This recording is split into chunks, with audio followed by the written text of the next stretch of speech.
Hello everyone, hope you're doing well. Good morning, It's Sunday, 11:30. Time to do a little live with you. It's been a little while since I've done one of these, but with no football. And to be honest with you got me. Hands up. Content's a bit trickier without the football. We should do previews and reviews, and then even the day after, you still talk about the game before. When there's no football, it makes things difficult. So anyway, if you're joining me live in the live chat, say hello, get your comments into the live chat because you kind of decide what the content is for the duration of the video. I'm just going to be sat here for the next half hour or so, have a little chin wag with you all. By the way, yes, Norwich game off. It's been. I never looked forward to watching Arsenal so much as I was yesterday. I was clinging on for that 5:30 game not to be called off. It was a decent game to watch as well, to be honest with you. Things are falling apart for Leeds, but had a smither of Premier League football. And we've got some today as well, including Tottenham. And I guess this is a big indicator as to whether our game will go ahead on Wednesday. As it stands, the Tottenham game against Liverpool is on. Therefore, our game on Wednesday is on. So it's a big game for West Ham today, although we're not involved. I guess the sort of arguably more disappointing news is that the under-23 game today against Liverpool has been postponed due to COVID as well. They don't play again until middle of January. But the under-23 has been called off is probably bad news for the senior squad as well, because we've seen the likes of Ashby, Elise, Baptiste, Lingard and all that come into the senior squad. So it was only one game, but today they would have been able to play. I'd imagine Moyes might have released a few of them to go play for today, so they kept their match fitness up. But that game's off as well. So no football for West Ham this weekend or yesterday. Disappointing. Anyway, let me know what you've been up to in the live chat in the comments below. I'm sure some of you have been dragged Christmas shopping, doing things against your will. I think it's almost like a blank check in a way, isn't it? When the football's called off, you don't really have much excuse, because before it's like, well, I can't go there, I can't do this because the football's on. I'm watching West Ham kind of thing. But now, game's off. Come on, down Tesco you come on the busiest day of the year. Come down Tesco. Anyway, January transfer window around the corner. We'll wait and see what happens with football. There is talk that it could be, the Premier League have got a meeting tomorrow on Monday. The Premier League have got a meeting with regards to what to do with their festive schedule and beyond, and a lot of talk of a circuit breaker in a couple of weeks' time or something in England in particular. So we'll wait and see what happens. Wait and see what happens with crowds going to the games. A bit disappointing, to be honest with you, if that happens, because I saw a report earlier on in the week sort of suggesting that prioritise your socialising, prioritise what's important. In regards to going to the football, it was sort of like only go if you really have to. And I think some people, politicians and journalists and non-football people probably, I think they underestimate how positive football is for people's mental health a little bit. And it's changed now. It's different compared to the first time COVID came around, because when it came around the first time, nobody really knew about the virus itself. And I think there was a bit of fear, and even among everybody was a bit wary and uncertain of what's going to happen. So when the football got called off and stuff, I think a lot of people were okay with it. It was like, well, yeah, of course, call it off. We don't need that. We need to stay safe and stuff. But now everybody's had 20 months of evidence, of data, of opinions are built up and stuff. So it's a bit controversial now in regards to what they're possibly doing. But I just think they play down football too easily. And when the first lockdown happened and football was off and it came back on, I was just grateful to have it back on the TV. We've got no fans back in. That's fine. Behind closed doors, yet fine. Get the games on the telly. I'm just grateful to have something to watch. As a distraction almost. A little bit of a routine started to happen again.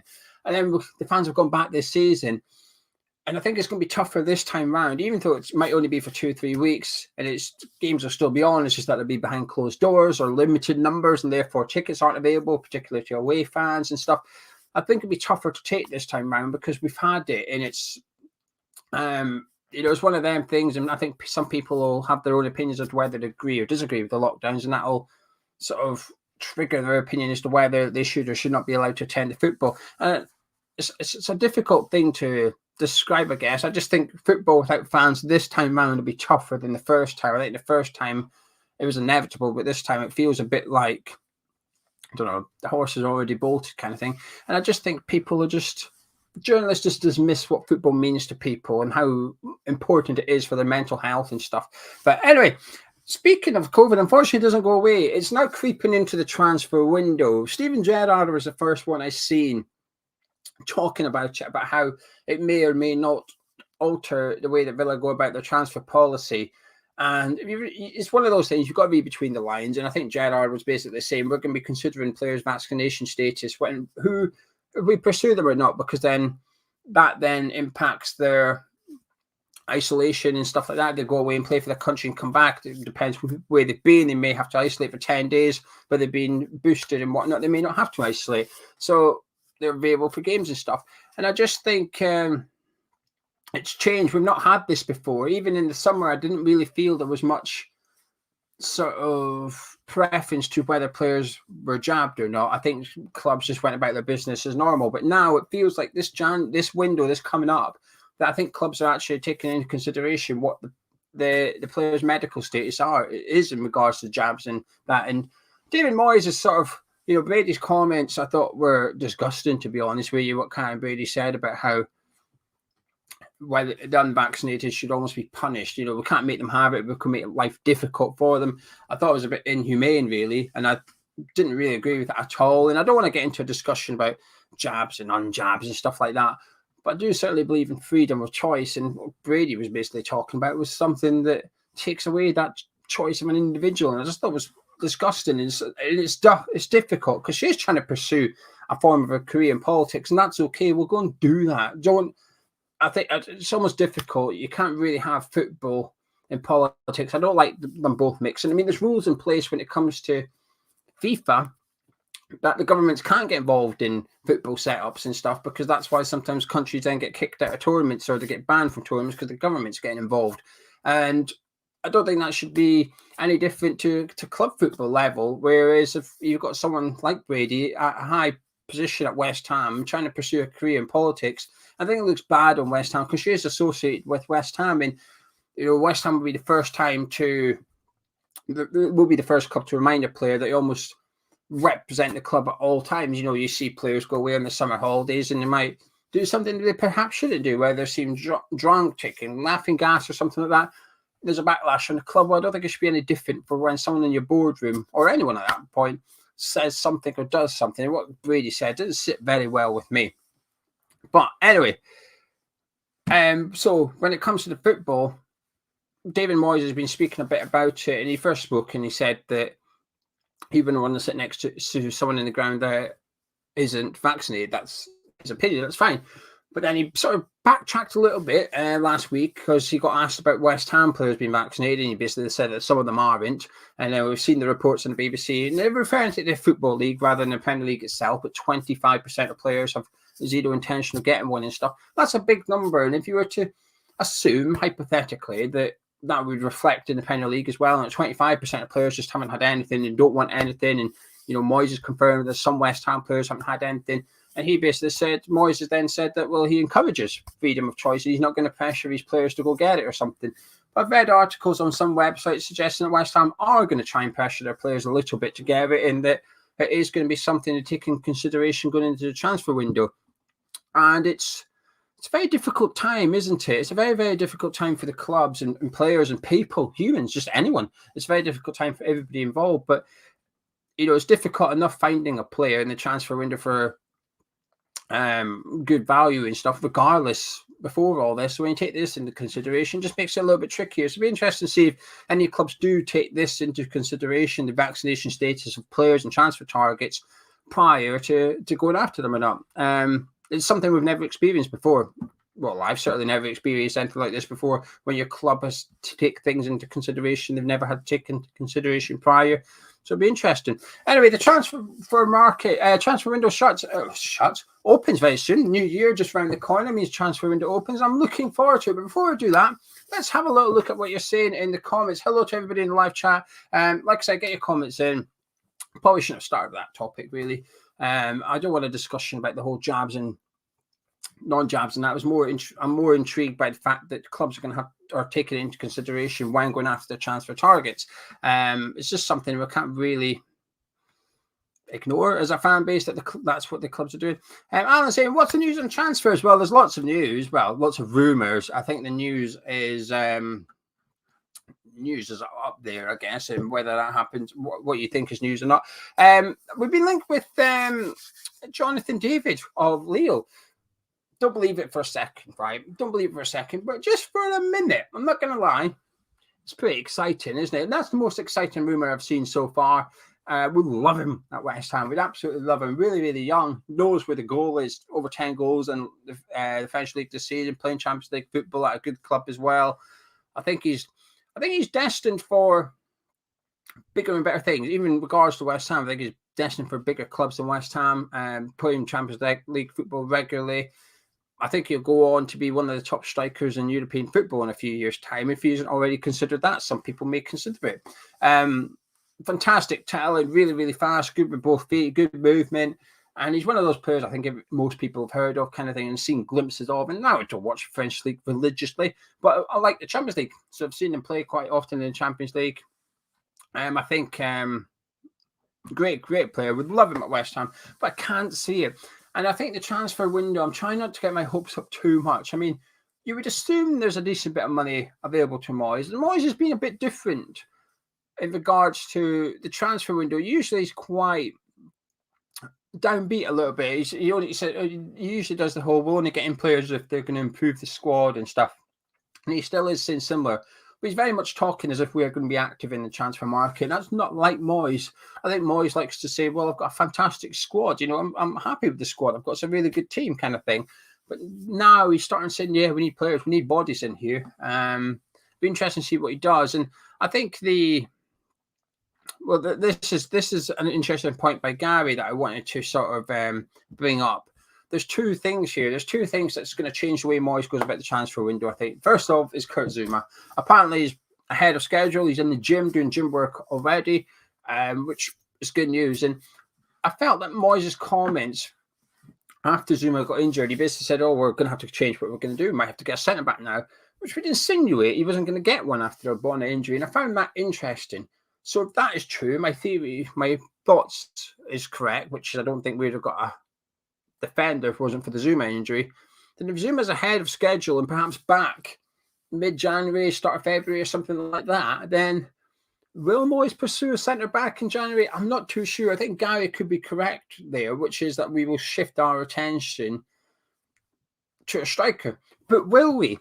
Because here's the other curveball that Moyes is going to have to sit and wait for, which is that rumours are this week, according to the Mirror, that African nations are having talks about suspending the tournament or cancelling it altogether because of the outbreak of COVID over there. And that would be interesting because obviously then Saïd Benrahma wouldn't be taken away on international duty. But I think it'll go ahead. I think it'll go ahead for some. I just got a feeling the African nations will go ahead. But even if it doesn't, this is going to sound really bad, but I kind of hope that it does go ahead. I think if the African nation doesn't go ahead, and obviously Benrahma stays at West Ham, now that's good. That is good. Not losing Benrahma for a month is good. But I do wonder if that would implicate what we do in the transfer window, and that is that it either slows down the progress or stops us going after a better attacker. Do you know what I mean? I think if Benrahma goes away, we go get either an attacking midfielder or a striker. We're getting one of them. But if Benrahma stays, I just wonder if Moyes will hesitate. If Moyes' sort of importance or priority on getting an attacker sort of decreases a little bit, and it's a case of, well, we'll get one if there's one available rather than we need one. And I actually think Benrahma going to African nations might be a blessing in disguise, actually. I think it might force Moyes and David Sullivan and Rob Newman's hand a little bit in the transfer market. I think it could actually do us more benefit in the long run if we lose Saïd Benrahma from one to African nations. Just my opinion. Anyway, James says that we need an attacking midfielder, a striker, and a centre-back. Ralph is saying that he's always had his doubts about Saïd Benrahma. Johnny says he's been out raving. He's got a sore head. I will link with that Betterton at Blackburn. He looks decent. I've not seen us link to him. I think there's been a bit of sort of a misconception, if you like. Some people assume he's out of contract in the summer. He's only got 6 months to go on his Blackburn contract at the moment. But they've got a 12-month automatic extension that they can apply. They've got that option. So Blackburn will trigger it. So essentially he's got 18 months to go on his contract. A lot of people think he's out of contract in the summer. He's not.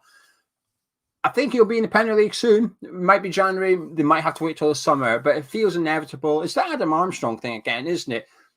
Armstrong was running his contract down at Blackburn, and they had to sell him, and Southampton got him. They're going to be doing the same with Diaz as well. I think they're going to have to sell him, whether it's in January or the summer, and I think he's going to go to the Premier League.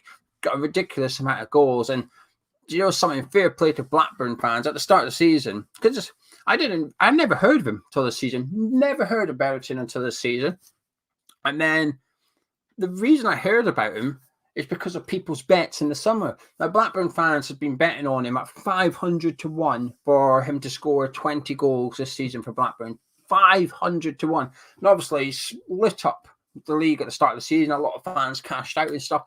But a lot of Blackburn fans have stayed in. Some Blackburn fans have stuck with it. You know, even they've had a tenner on or whatever. They've just won. He hit his 20th goal yesterday, I believe. In the league, 20th league goal yesterday, I think. And they've just won $5,000 off a tenner because he was a midfielder last season, I believe, when Armstrong was up front, and then to sold Armstrong, and he got moved up front, and he's been banging in the goals. And 500 to 1 for Blackburn fans. Enjoy your Christmas. Major, would you take Martial and Lingard? I've seen that report. 40 million for both of them. I think they're trying to raise something. Seems quite low. I would have thought Martial was 40 million on his own, if I'm honest with you. I think I would love them both at West Ham. I really, really would. I think Martial is a fantastic talent. And obviously, I love Jesse. I made it absolutely no secret of how much I want Jesse Lingard back. And I just think, and people will say, well, what about towards the end of the season, he wasn't that great kind of thing. I agree with it, that he did go missing in games, but that's why he's leaving Man United. If Jesse Lingard played like he did what he could do, you know, he's man-matched in quite a few games for us, 9 goals in 16 games. If he played that form over his whole loan spell, he wouldn't be able to leave Man United. He'd still be there. That would have been, and arguably, the reason he's not got back into Man United team, bar their talent, you could say, is because of the quiet games at West Ham. So we may benefit from them in a really weird. Maybe I just love Lingard too much. Maybe I love him too much, and I do. But yeah, I think Jesse coming back has got to be the number one priority. Martial as a striker. It'd be interesting to see if it would work under David Moyes, isn't it? Because he's got the talent, and there's no doubt he's got the talent. I guess the question is, does he have the attitude and the work ethic? But in terms of style, I think he'd work. You know, he likes to run the channels. Martial, he's pacey, he's quite well built as well. So he ticks a lot of the boxes. I guess it's that old Moyes MOT character test, isn't it? Can he pass that?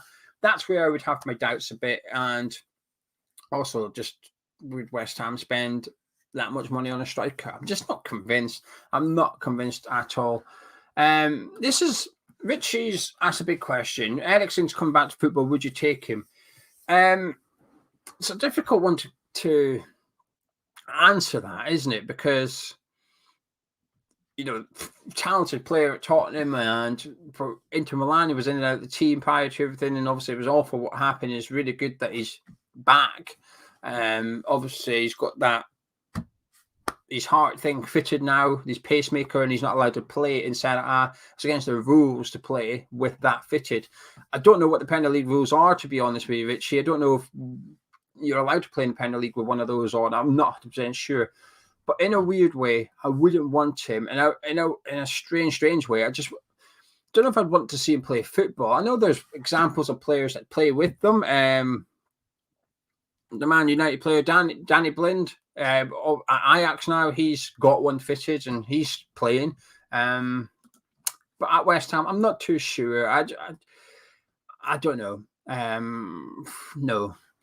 Colin says that he thinks Martial goes missing is too inconsistent. Well, yeah, that's why he's leaving Man United, I guess. But then that's why he's come to West Ham. If he didn't go missing, he wouldn't be leaving Man United.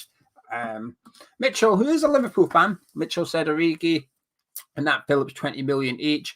I'm not sure about Nat Phillips. Origi for 20 million I'd like, but my only concern with Origi is the question is Origi better than Mikel Antonio? I think some aspects of his game he is, and the fact that he's a natural striker helps, but I guess the second, if your answer to that is yes, I think Origi's better than Antonio. Okay. My second question is, do you think Moyes thinks Origi's better than Mikel Antonio? I'm not too sure about that one. I think we'd probably still see Antonio up front for the short term anyway. And that might, I know people's argument, well, maybe that would be get the best out of Antonio, perhaps, but I want to see someone that comes in that's just better than Antonio. There's just no doubt about it that he is better than Antonio. And yes, he didn't go straight into the team. He's got to earn that spot and stuff. But I want to have confidence and faith that he is that good that him replacing Antonio as striker just seems inevitable. I'm not sure about Origi. I'd like Origi at West Ham. Not love. Jonathan David, I'd love. Origi, I'd like it. Good striker, would work well with us. Just not confident that Moyes would put him into the team, take Antonio out kind of thing. Clayton says, doubt we will get what we need. He thinks we need a striker, a winger, a left back, and a centre back. Can't see Moyes bringing in Elise or Baptiste. Kent Hammer, he'd like to see us take a punt on a Luton striker. Adebayo, 6'4", Jesus, 6'4", raw like a mini Antonio. Can't say I've ever heard of him, to be honest with you, mate. I'll be perfectly honest with you. Reese is saying most we can spend is 71 million with FFP rules. Now, I've seen this article. The Daily Mail did it. And now, I'm not saying I'm more qualified than the journalist that wrote it. I don't know who wrote it. He probably pisses all over me in terms of his qualification. Clearly does. You know, he's gone on a degree in journalism. I'm just a mouthy Scotsman on a webcam. But it made on the FFP was black and white and straightforward, and it's really not. You've got to take everything in consideration. It's over a 3-year rolling period. So if you spend loads of money this January, it's going to be on your books for the next 2 years. And then it just drops off like a cliff and you've got that money again. Also, if you sign a player, let's say we sign a player for 50 million. Let's say we sign Jonathan David for 50 million, right? And we'd paid 50 million up front in cash. There you go. Then 50 million is deducted from our allowance.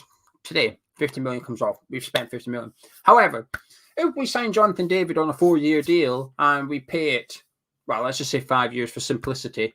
If we bought him on a 5-year deal, we pay 10 million a year in installments, which is the usual method for most transfers in football, not just West Ham, most transfers in football. Only 10 million comes off your FFP allowance for today, but 10 million comes off next year. Every year, 10 million is taken off, kind of thing. So, come year 5, although you've signed Jonathan David 5 years ago, 10 million is still taken off your FFP allowance because you're paying 10 million to that transfer. I hope that makes sense, and that's why when I saw that article, it just made it just seemed very clear cut, and I just thought it's not as straightforward as that. It's very, very complicated. I know you're thinking, how the hell do you know? Because this is our gig now, this channel, the forum channel and the shop stuff and that's our jobs now. We've got to take this, we've got a bit of responsibility to take this seriously. We have to research these things, in one's opinion anyway. Teapot says Elise isn't far away first team. I agree with that one. Jan, who's in Czech Republic, says that Kral is out of form. Everybody knows it. Contact Light says, this is brilliant. This is the first time in history that people didn't take the medicine. I didn't mean to click that one. I'm trying to avoid, I know I've discussed it, but I'm trying to avoid the old jib-jab talk because it's very controversial. Social media is very angry at the minute. If you mention something, whether you're pro, you're anti, whatever, it doesn't matter. If you mention vaccinations or COVID, it's like taking a pin out of a grenade and launching it. And I know I brought it up, but I'm trying to bring it up in relation to football because this is a West Ham channel. It's important. It ties in, doesn't it? Anyway, Clayton thinks Lingard would be the wrong signing. You're not the only one. I've seen a lot of people saying they don't want Jesse back and there's various different reasons. There's not even just one reason. There's various different ones. They all make a very good point as well. Contact Light must have said something good because everybody's saying nice one, Contact. Oh, it was the one I clicked on. Right, let's have a little look and see what the rest you're saying. David said you need a degree. I don't know, mate. I was just trying to defend the journalist that done it, to be honest with you. I don't know who it was. I'm just saying that it just seemed quite clear cut. Duke says that Kent knows his stuff. Put me on to Adebayo. I paid attention to the special player of the great future. Right. Adebayo Luton. I'm going to keep an eye out. I'm not going to YouTube him. I'm just going to try and watch Luton play this weekend. If so, I've got plenty of time to watch the highlights. Match of the day must have been fun last night with one match. And Bobby says, morning, Gio. Stay safe and positive. Let's be respectful of others and their belief. Let's relegate segregation to history. Love the West Ham. Thank you, Bobby. That's what I'm trying to say. I couldn't care what everybody thinks in the live chat about it, kind of thing. David says, any chance of getting Yarmolenko off the books? I don't think there is. I've seen contrasting reports. Obviously, Andrei Shevchenko, who was the Ukraine manager and was a Ukraine manager for the Euros, he's now at Genoa and Serie A. So naturally, there's people linking every Ukrainian players, Zinchenko and Yarmolenko, the two notable ones from this country, linking them to Genoa. But I've also seen some reports from a journalist who also has the surname Shevchenko, but I don't think he's related to Andrei Shevchenko. Lots of Shevchenkos going on. Anyway, there's a journalist from Ukraine with the surname Shevchenko, said that he's verified on Twitter. Not that it means too much, but he's verified on Twitter. And we had the blue tick. And he basically said that they can't sign any non-EU players. And obviously, Ukraine isn't part of the EU. So basically said Yarmolenko hasn't got an EU passport. So he can't join Genoa because they're at their limit for non-EU players. And something about the rules of Serie A, I mean, that they couldn't change it. I don't know. Didn't verify it, despite what I've just said about how when we take this Sarge, got to take it serious. I'm not going to lie. I find the priority of understanding FFP is slightly higher than understanding the rules of Genoa's squad for the transfer windows. I've not looked into it too much, but I've seen contrasting reports in regards to Yarmolenko. But hopefully we get rid of him. I'm not even that bothered by a loan fee, to be honest with you. A loan fee, a transfer fee. If someone just took him for free, I'd be okay with that. Because the one thing we've got to, I'm going to do a video soon, which is about the Europa League. If you remember in the summer, we did one of those videos where Charlie does it all graphics. I'm not even, you hear my voice, but you don't see me. It's probably the best video for you. So it was basically like an information pack, a dummy's beginner guide to the Europa League. So it's how it works, so on. We're going to do an updated one. So how much money West Ham have earned so far, how the next round works, how the last 16 works, when the games are, such and such. But one thing we need to take into consideration for January, while I've just spoken about the jib jabs and the budget and Saeed Benrahma and Kurtz's recovery, there's another thing we need to take into consideration. And that is for the Europa League squad. We've got no room for non-homegrown players. So that's why the link to Nathan Ake makes a lot of sense. Do I believe it? No, still don't. It's died down a little bit as well. I just don't believe it, right? But if West Ham go by the January transfer window, want to buy a player, they cannot sign a non-homegrown player unless they remove someone. And you can only make 3 changes to the squad as well. So if we were to, not that we will, but if we were to sign 4 non-homegrown players, or even if we were to sign four non-homegrown, I made that tongue twister, which was unnecessary.